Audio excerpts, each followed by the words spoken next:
All right, so thank you everyone for joining online and in person. We're here at VAC Zatere in Venice, Italy. And today we have joining us Alice Haugh. Alice is an architect, designer, and futurist from London and currently based in Amsterdam. She's currently the strategic design lead at Spacemata, an Amsterdam-based studio for spatial and strategic design.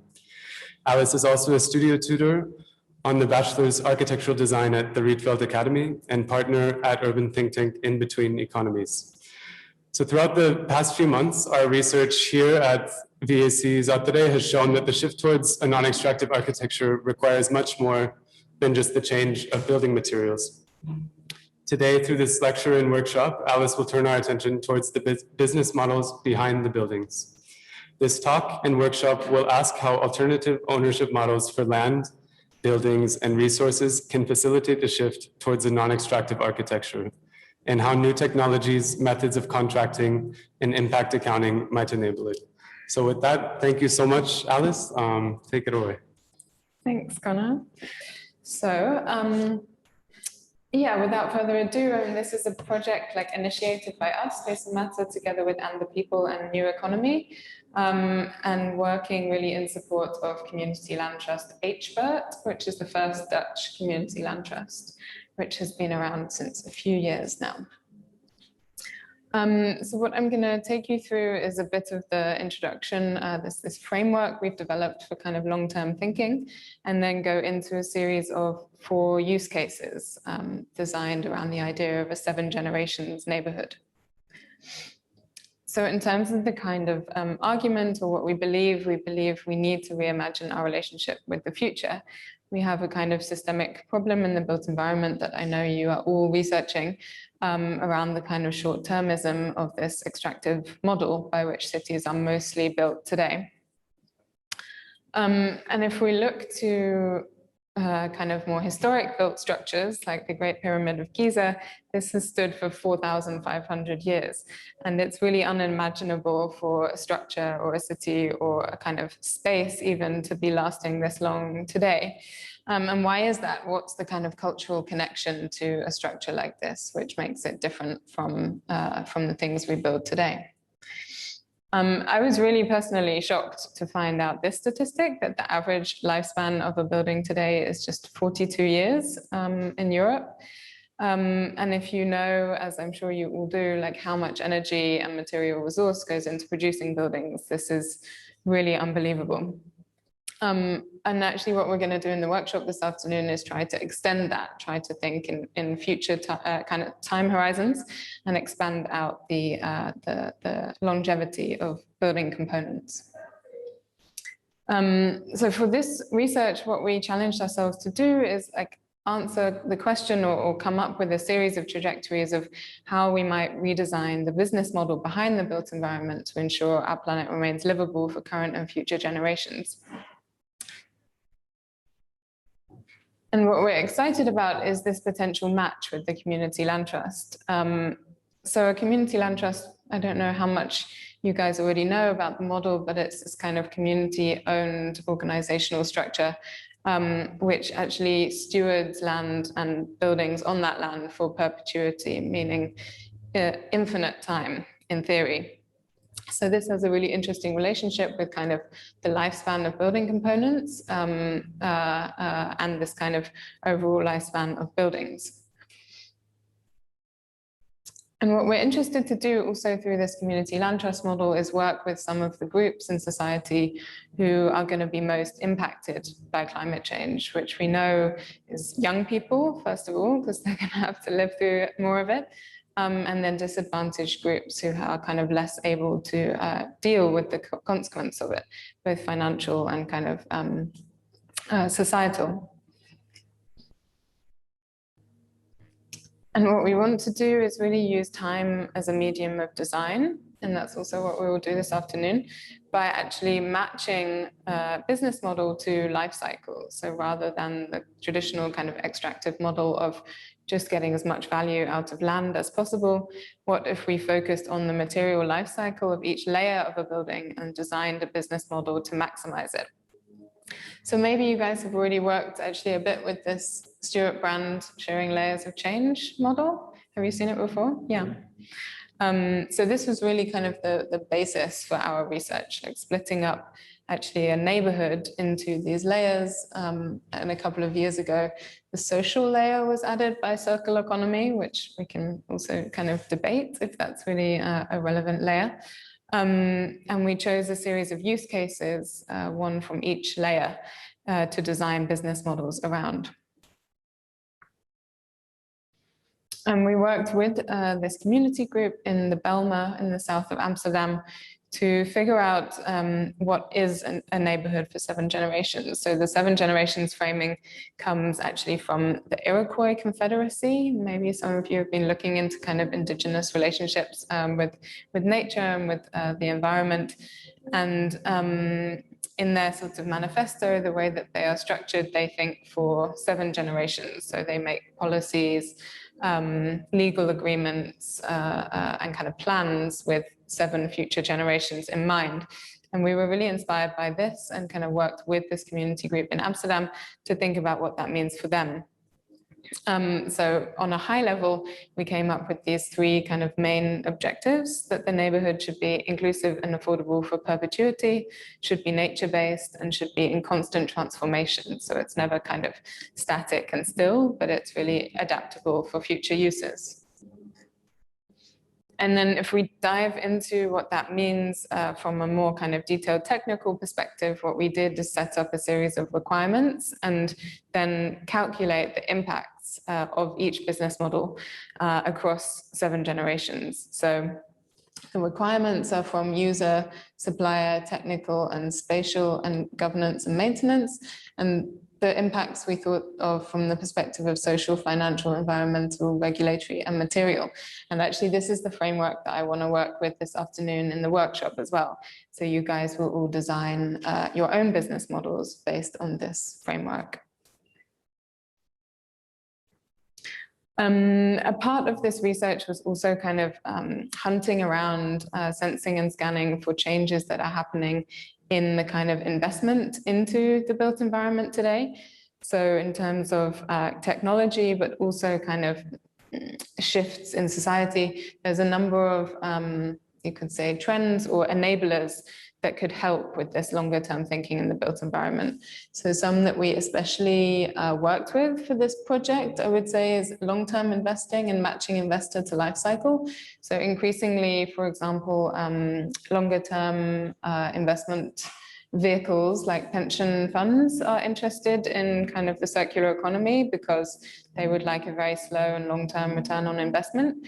And that's an interesting match because we can potentially match them to a layer which has a longer lifespan and provide that return on investment. So even in this process, actually, we talked to a number of pension funds in the Netherlands who are interested to invest in such a community land trust. And I think making those matches is what's really key, to not sort of sit only in the academic sphere, but to start to reach out to organizations and investors who could really make this happen. Another one that you guys have probably been working on and that we're really interested in is impact accounting. So of course, environmental and social impacts. And actually you see today that a lot of these pension and insurance funds have to meet ESG targets, environmental, social, and governance. So this is quite a new thing being mandated actually by the European Union and possibly elsewhere, but most of my knowledge is here. And actually they have to prove that their investments will generate environmental, social, and governance positive impacts. So again, this is like an interesting moment to connect these type of organizations and kind of create a win-win potentially. So that being the sort of introduction and the framework, I'll now take you through a bit kind of how we applied it on a specific site in Amsterdam. I'm sure you've come across by now the donut economy model from Kate Raworth. That's kind of gathering some interest in a lot of different cities. I think around 300 cities have now signed up to be a donut city. But for those of you who are not familiar with it, basically this is Amsterdam's version. And what the model kind of highlights is that we need to provide all of these social needs of kind of every citizen on the planet, but without overshooting the planetary boundaries, which are things like biodiversity loss, land conversion, freshwater withdrawal, nitrogen and phosphorus loading, etc. So it's this idea of not putting human needs above the needs of the planet and trying to kind of meet both in one kind of approach. So Amsterdam has signed up to this model, and in general, the Netherlands also wants to be fully circular by 2050.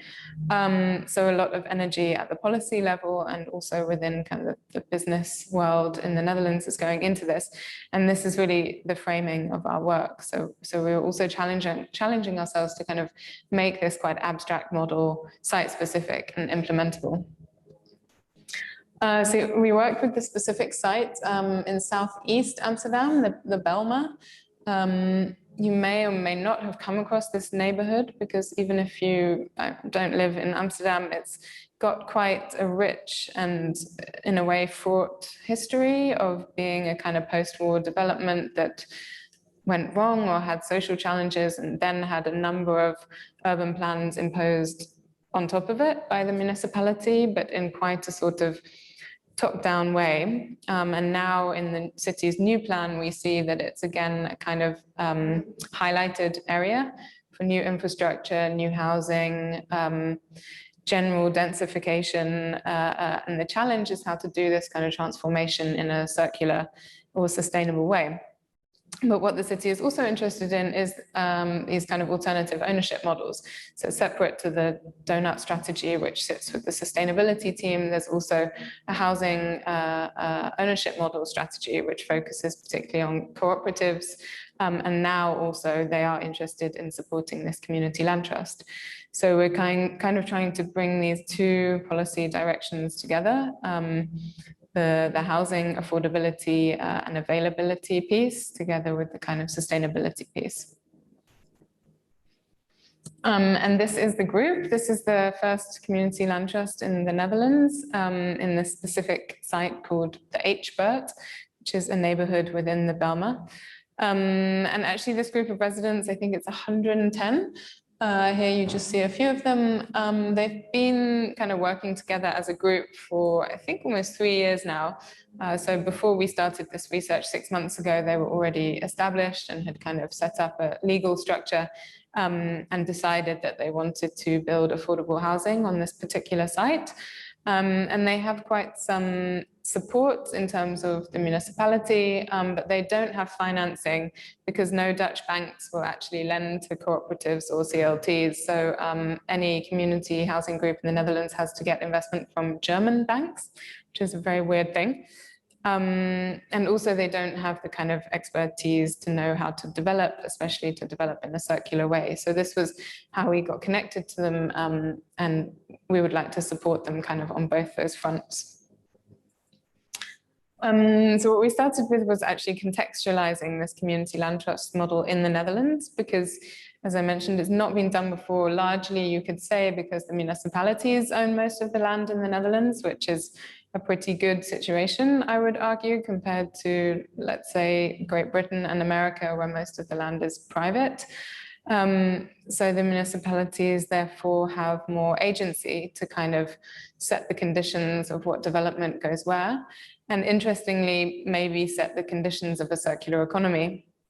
So what we worked with the CLT and the municipality on is, what does this model look like in a Dutch context? Is Amsterdam municipality really going to sell the land to this community and really kind of give away ownership, which is quite valuable to them, and that they then can deal with it in a cohesive way related to all the surrounding plots?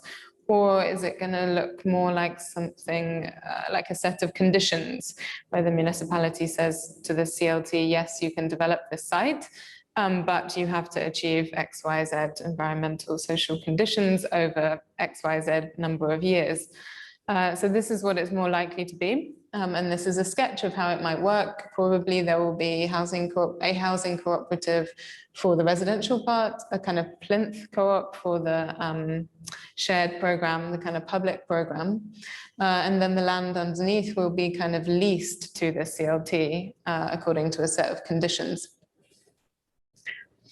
And what we're really interested in is what could those conditions be? So like what contracts can the municipality set up with the CLT to deliver a circular economy? So a kind of almost procurement strategy for the land. So within this sort of organizational model, what we were looking into is what kind of financial flows would create a circular neighborhood, and how can these 4 use cases, so you see these pink boxes, that we identified from 4 layers of the brand model, how can these fit into such a community ownership model? So I'll dive more in detail to those 4 in a bit, but this is kind of how the model sits in a Dutch context. And I think it would be different in every context. So I'm curious how it would be in Italy or in any of your home countries. What we noticed as soon as we started to kind of do site analysis and think about an urban plan for this area is that there's a very sort of strict and restrictive area development process in the Netherlands, as in everywhere, which doesn't really take into account environmental and social values at all, actually. So the first thing that we wanted to explore is what's a kind of donut methodology for area development, if we could say it like that. So we've started, this is really like a first prototype of a process, and it's probably not the ultimate form. And we would, again, love to kind of test it on new sites and with new groups. But what we started with is this kind of classic spatial value mapping that all architects and urbanists, I think, would do at the start of a project, to set up a number of opportunities which are site specific for kind of developing the neighborhood in a circular way. And then we dived into desk-based research based on our past projects of kind of embedding circularity within neighborhoods, and also what Amsterdam municipality itself is kind of setting out as best practice for circular design, and thereby kind of narrowing those opportunities towards a filtered set, I'd say, and then really focusing on this social and environmental mapping. So I would say currently that the step 3 and step 4 are not really part of a traditional process. There's not time and money for it usually, but with this community land trust, actually these values get elevated. So we conducted a social value mapping of the kind of existing social assets in the area, and an environmental value mapping, which was a material flow analysis. And I think maybe you've come across that methodology in your research so far. So to start at the beginning, the spatial mapping was really looking at these 2 blocks, very straightforward. Where are the entrances? Where are the key routes? I'm sure everyone is familiar with this stuff, to understand what are the kind of challenges and opportunities from a spatial perspective. There's also a draft urban plan from the municipality. So that's the image that you see here. And then bringing these kind of ingredients for a circular and inclusive neighborhood to the table. So this was quite unfiltered, let's say. A lot of ideas from past projects that we've tried out, like cross-laminated timber, this community improvement district model for kind of community decision-making, reusing rainwater, sharing kitchens, food gardens, shared internet, which actually internet provision in this area is a really big issue. And just bringing these to the table also of the community group to kind of see which stick and what's the most relevant for this site. The next step, and what I find really interesting actually, this is a live map. So I won't click on it now because it will go out of the presentation, but I'll share this afterwards, and it's a really nice interactive map done by an anthropologist called Irosha Dreesen. She uses this asset-based community development, ABCD methodology, to hold interviews with residents in any given area. So she really kind of went around, and it was during COVID times, of course, so some of it was online, asking people like what they do in their area, what they value in their area, and also what are their kind of skills, talents, fascinations that they would like to be able to have more space for or more time for in this development. And I think this was a really, really valuable exercise, which should be done in all projects. But of course, because it was community led, there was the kind of energy and time for this. Based on that, we kind of edited down those initial ingredients, let's say, to 5 strategies, which were the most interesting for this specific group. So for them, it was having a co-working space locally, having the shared internet provision, having shared kitchens, because there's already a lot of talent and kind of expertise in terms of cooking in the neighborhood, having more green and play space, and having a daycare. So then we moved on to this environmental phase, and this was conducted by New Economy, who were our collaborators on the project. And perhaps you guys have been working with material flow analyses in your research, but for anyone who hasn't come across it, it's really a methodology that's kind of gaining traction in the Netherlands as part of the area or building development process, where you want to know what the inflows are going into a building or area, i.e. how much water, how much material, how much CO2 embodied, all of the different kind of material elements that you can identify. So that's the kind of left-hand side, that's the inflows. And then what are the outflows? So what's going out in terms of CO2, in terms of wasted water, and in terms of emissions generally. So what you see here is a kind of proportional mapping of each of those elements. And you probably can't see because it looks a bit pixelated, but everything is kind of data-driven for this. So we base the analysis on the planned development, which is going to be something like 400 homes and a series of supporting infrastructure, food and beverage, play space, etc. And we map this as a business as usual scenario. So this is if the development would go ahead as planned with the kind of business as usual materials, i.e. concrete, steel, glass, etc. This is all of the kind of waste output that you would get. And what we did was identify exactly what the biggest kind of challenges here are in terms of waste. So building materials is always a big one. Energy is always a big one. Strangely, in this area, drinks was a big kind of wasted resource or a big input. Maybe you wouldn't say wasted, but not alcoholic drinks, but like sugary drinks, beverages, and their packaging. This was like an interesting anomaly. And then the kind of outputs, non-recycled waste, emissions, especially CO2 and grey and black water, which were not being reused in the kind of business as usual scenario. So in general, I think this is an interesting methodology for being able to identify intervention points into a neighborhood, a building, a system. It really helps you to kind of quantify exactly what's going in and out of that object or space. So what we did based on those interventions is come up with proposals. So these are ideas for ways to intervene in the existing system in order to minimize waste and actually recirculate some of these flows. So in the background, you see that some are circulated around. And what we found could be the most impactful from an environmental perspective is, of course, using renewable energy, using cross-laminated timber, we called it CLT for CLT, using bio-based materials also for the insulation and the kind of internal walls as well, harvesting rainwater, wastewater purification, and greener streets to cool down the area and provide biodiversity. So these were the kind of top 6 interventions from an environmental impact perspective. Sorry, it's so pixelated, and would produce this more circular material flow analysis. So this would be like a resource positive scenario of the material flow. All of this was done kind of in iteration with residents from this group. So of course it was done during COVID, so we had a lot of these sessions online, and really trying to bring some of this kind of technical analysis and information to a group who of course, don't have training in that and often don't have kind of time or necessarily mental space to really kind of dive into the details. So this was a very interesting, quite challenging process.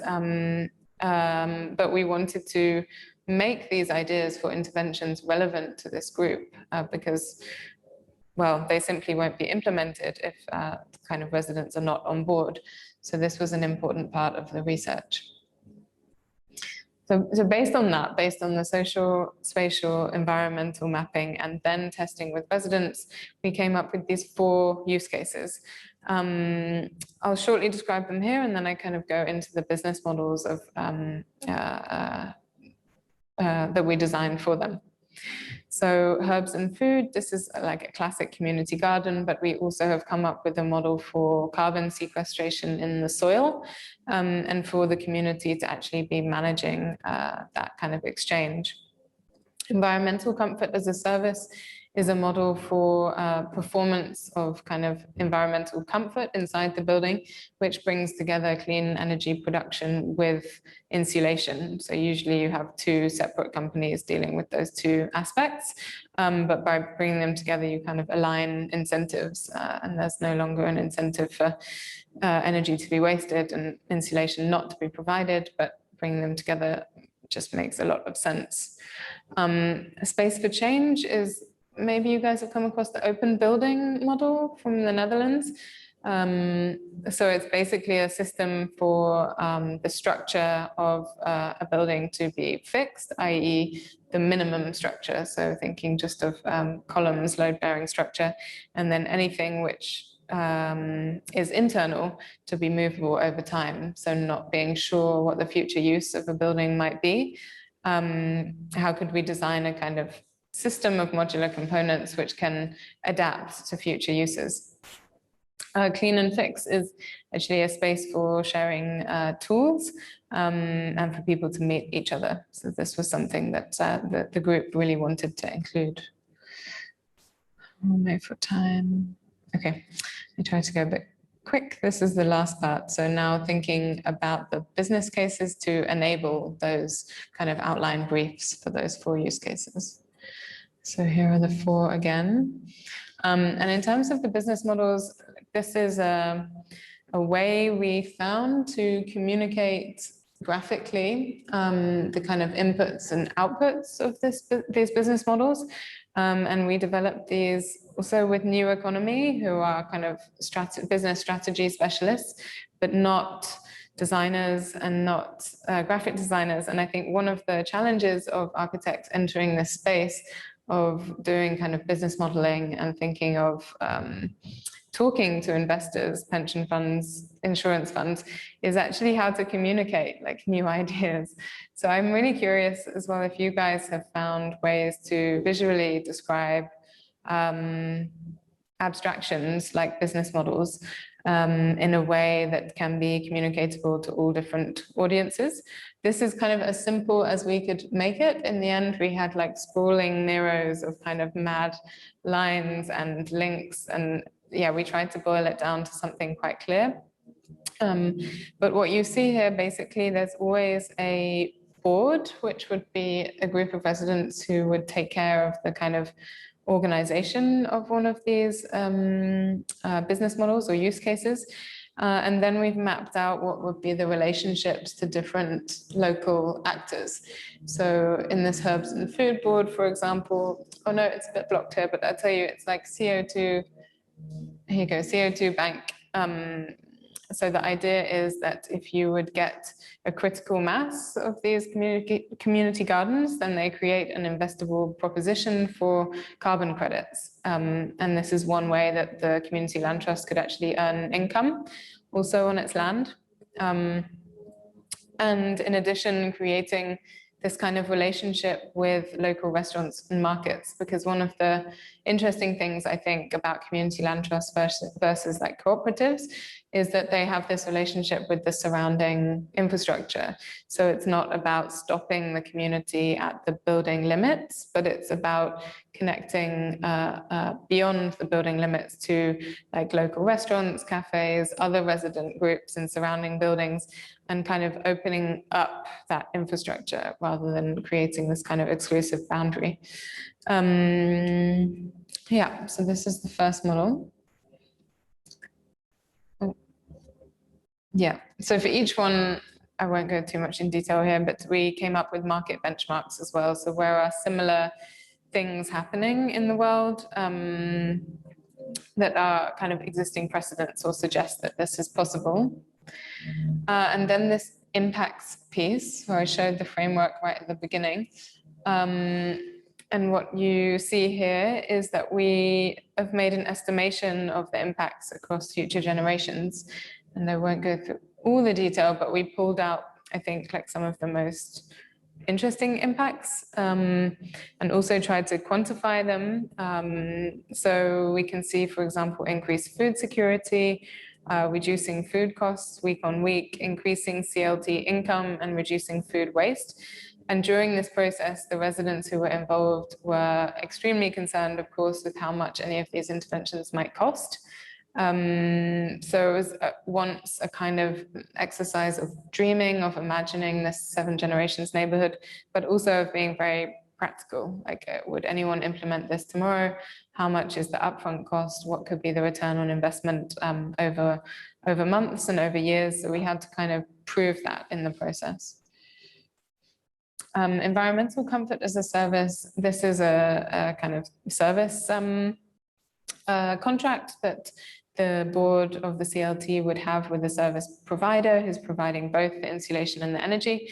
And I think what's interesting in this model is that by having comfort as a sort of performance measure on a service contract, you open up the opportunity for all of the great kind of biomaterials and things that I can see you guys have identified downstairs, because the business model is geared towards performance, i.e. it wants to select the best technology at any given moment to achieve that performance. So rather than buying solar panels and then you've got solar panels for the next 50 years, you're buying the performance of environmental comfort. So the company who's providing that to you is incentivized to really search in the market for the most innovative solutions. So this is kind of already happening. Maybe that's the next slide. In this ESCO model, the energy service company, which are big already in the Netherlands and in Germany, maybe also in Italy, I don't know. And it also kind of touches, of course, on like lighting as a service and these other as a service models that are popping up. But bringing it together with the insulation piece is really interesting, I think. And of course, also there could be an element here of kind of upskilling or job creation in the maintenance of these kind of new materials. In terms of impacts, you see, of course, reducing energy costs and reducing emissions are kind of the clearest ones for this. Space for change, this would be the CLT modules, the cross-laminated timber modules. And again, this can be a big investable opportunity for CO2 banking. And we did actually talk to a pension fund in the Netherlands called Citrus Acmea, who is really interested in investing in cross-laminated timber in general to meet their ESG targets. And I think having a kind of a board or a community group who will be able to organize this also becomes a more investable proposition, because this pension fund knows that it's being managed, basically. Yeah, some of the, I mean, we are actually still looking for market benchmarks, which are really doing this kind of leasing of building components model in a good way. Maybe we can discuss afterwards if you guys have found some. I think so far we've only found this kind of interior walls leasing service, and there's some prototypes starting in the Netherlands for facade components, but in terms of structural components or internal, really like internal walls, not these kind of modules. Yeah, I haven't seen it yet, so I'm really curious if other people have. And for this one, so, impacts generally are kind of cost savings over a long term, because if people want to expand their home or kind of change the building, maybe over 50 years, the space on the ground floor should be switched to a cafe or a storage space or kind of workspace. That becomes much more easy to do with a modular system, of course. So you can save costs in kind of renovation and transformation. Also, increased staying power is an interesting one, because we found out in Amsterdam, people on average move every year. So that after 5 years, a neighborhood is almost completely new. There's almost no one retained. So having this kind of flexible building system potentially opens up the opportunity to retain the community more, because you can adapt your space and kind of find the needs that you might have over time in the same place. Carbon sequestration also in the components themselves, and again, like potential carbon credits from that system, and reducing the life cycle costs of the components. The last one, clean and fix. Yeah, this is a kind of shared space based again on a service model where people don't own their tools, but everything is shared. So quite a classic kind of repair cafe type of space. And for this one, the main thing I think would be upskilling or kind of potential to do repairs and do kind of work in this space, and then cost savings in terms of how much money you're spending on these type of tools and appliances. And we try to make, with New Economy, we try to make a kind of estimation of cost savings across 7 generations, because in all of the workshops with the residents, this was like totally crucial. We were always being challenged, like, how much does this cost? And for my kids, how much will it cost? And I think that's a good lesson in general, to know that these kind of sustainability interventions won't come about if they're not accessible for everyone. So we made an estimation, and what you see, I think it's quite interesting, especially for environmental comfort. That's the black dots. You get this kind of sudden burst of cost savings because you're really reducing the energy consumption that residents need. And then it kind of falls away over time when that becomes the norm and energy becomes cheaper. And the others are generally kind of quite a steady cost savings going up over time. So I would just maybe finish on this call to action, because we really kind of developed this research as a bit of a provocation for both the process of area development that we see as problematic for producing a circular economy, and also to try to trigger and encourage some of these prototypes. I think some are stronger than others, to be put into action with potential investors. I think pension funds and insurance funds, as I already mentioned, but there might be other groups and other kind of financial mechanisms that we could think of. So we're publishing this week, and I'm very curious for your feedback, and if you see any kind of opportunities connected to your own research to take some of these ideas forward into reality. So yeah, that's it. Thank you, guys.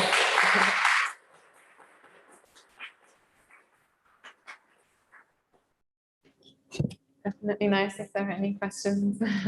Yeah, also, if anyone, we have a few people joining online. If any of you have any questions, feel free to leave them in the chat and I can ask them to Alice.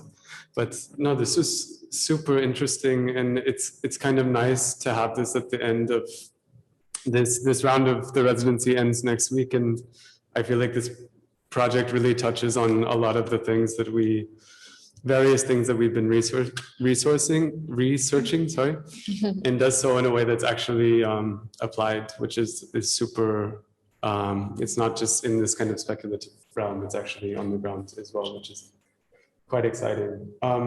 One question I had, I'll just start off, is so if my understanding correctly is that this was an already existing organization, that they're already in some sort of CLT model, and then they're trying to find ways to essentially become self-sufficient as a funding mechanism, or can you elaborate a bit more on like what the current status of this organization is and basically why Space and Matter was brought in to help out?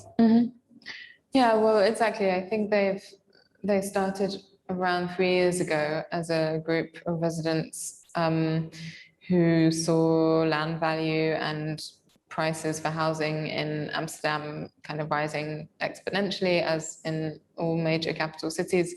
And so they wanted to find a way of providing affordable housing, basically, as simple as that. And I think the sustainability ambitions came later. Probably they got informed about like this donut city idea, and they were kind of intrigued about it. And those ideas came, I think, probably just in the last year. And Space and Matter's connection, I mean, Space and Matter has been doing like community-led projects since the beginning, which is about 12 years ago now. And we also have crowd building, which is actually a platform for connecting residents who want to do co-housing together in particular areas. And also common city developments, which is basically a kind of social impact developer that helps groups like cooperatives to go through the quite complex process of finding a location and developing housing. And of course, we also have this focus on circular economy. So this was like an interesting match. And I think because the community land trust model is new in the Netherlands, it's also like a trigger for us. Like, could this be a model which can facilitate more sustainable outcomes? And we start with a kind of research piece because we don't know necessarily the answer yet. But now we have also a couple of other sites in Amsterdam which are interested to also develop community land trust there. So we're going to launch the kind of CLT Netherlands, which will be like an umbrella platform for community land trust in the Netherlands, and also working further with the municipality to figure out what the model looks like with them, because that's still not quite clear, like how will this conditionality work. One thing that's quite interesting and quite powerful in the Netherlands is that you have this Earth Pact model, which is basically a land value tax. Like, as a homeowner, you pay rent to be able to use the land on which your property sits.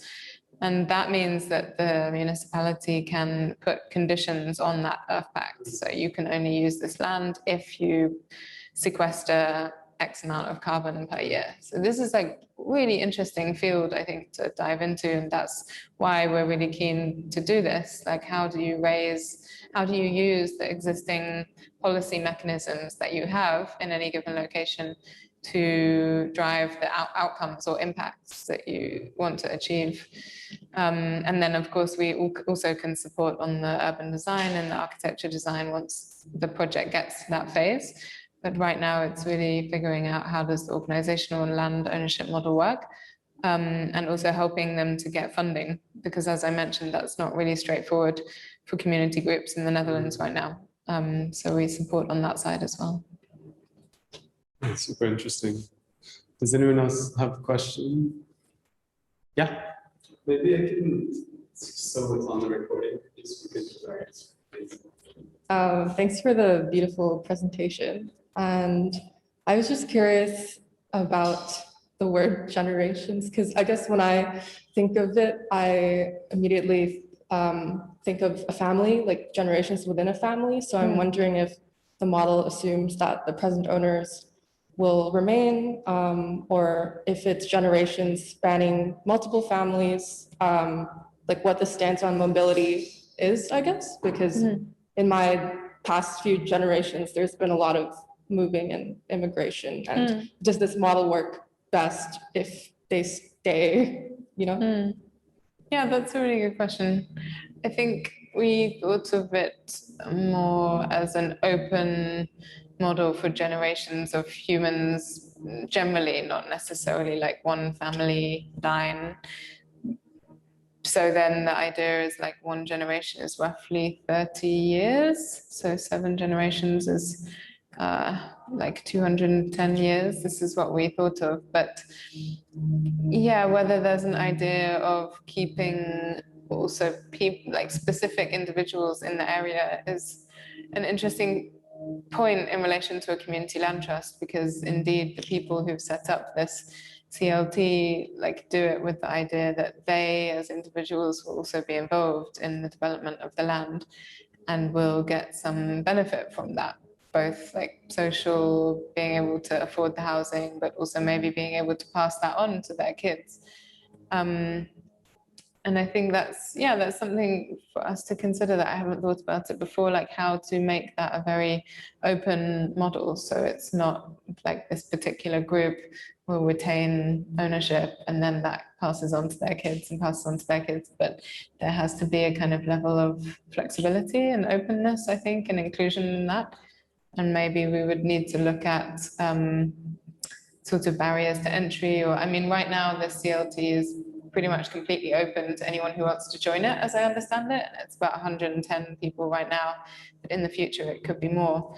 And I think that's a nice thing versus cooperatives, because you're then, with a CLT, you're part of an organization that helps to manage and maintain the land and has a role to play in sort of deciding what should go where in terms of like garden space or public program, or like street furniture, these kind of decisions, but they don't even all have to live there.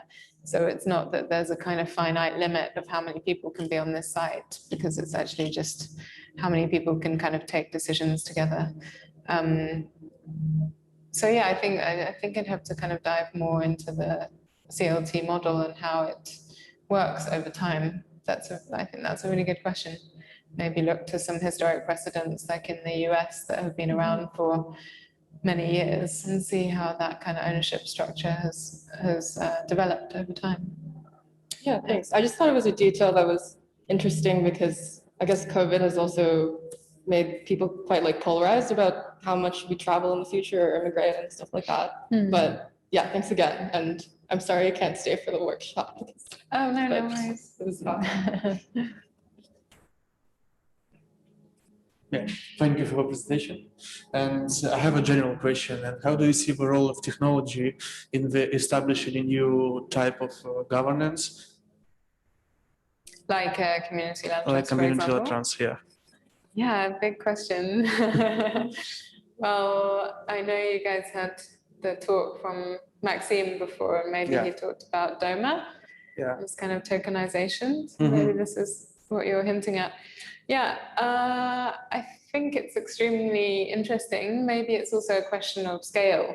Like for this group, maybe scale and also sort of accessibility to technology. Like I think for this group, doing Zoom meetings wasn't super easy, even Zoom meetings, which we all here think is quite straightforward, I guess.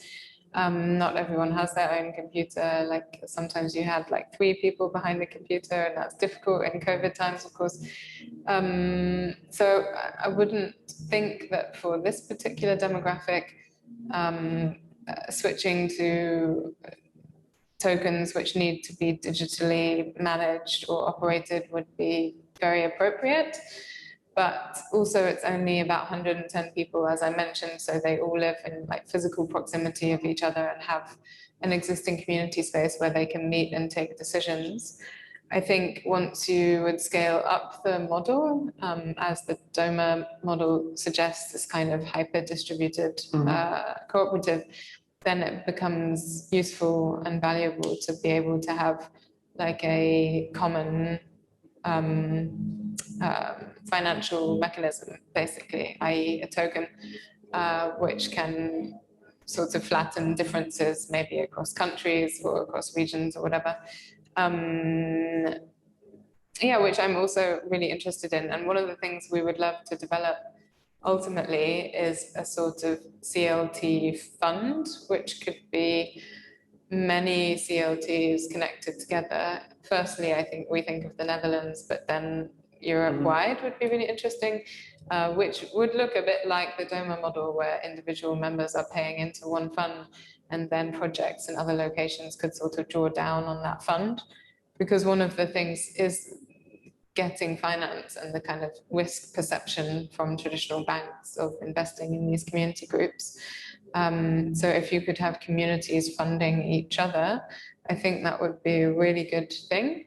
And also maybe for investing in these type of new business models, it's also interesting because they would have more capital and more agency to maybe set up some of these service models themselves or start to sell carbon credits through the CLT fund, or kind of play a bit more in that space, because one of the things that's limiting for these business models is the scale being too small. Because I think if you take most institutional investors or larger companies who want to offset their carbon, they would only be interested in like a critical mass of carbon sequestration, which is probably more than this one community development. So you kind of need to have a bigger network also for that. And there is actually, we are partly funded by actually and connected to this SHIC network, which stands for, it's SHICC, Sustainable Housing Inclusive Communities, something. And they are a really well organized network of CLTs across Europe. So maybe it could be like a chic token or a chic fund or something. But so this kind of organization already exists. Yeah, no, chic. No, exactly. Yeah, that's interesting. Yeah. And what is the next step for this CLT model? How do you see like the nearest future? Yeah, so the very practical next step is that I think like early on I had this AXO drawing of the housing cooperatives on top of the land. And already this September, one of the housing cooperatives will start to develop an outline proposal for a tender. So the land is being tendered for different plots right now. It's like very common in the Netherlands that the municipality kind of splits it up into different kavels, they call it. And this housing cooperative will kind of tender for one of those. So Common City Developments, the sister of Spacemata, help them in that process to kind of figure out what they want from the building and to set up the tender documents. And then in terms of the development of the public space around it and this kind of acquisition by the CLT of the land, we're still working on that. And I must say on this particular site, it's not really straightforward because there's already this area development process planned by the municipality, which is kind of already in process. And they don't really want to change that process. But now we are looking at some other sites in Amsterdam which have come up. So it might be possible for this community group to play a role in those other sites. Yeah, that's kind of the roadmap for now. Thank you. Thanks. I think it's about good time to wrap up, and maybe we can take like a 15-minute break or so for coffee and regroup for the workshop portion. So Sounds great. good. Thank you so much, Alice. Thanks.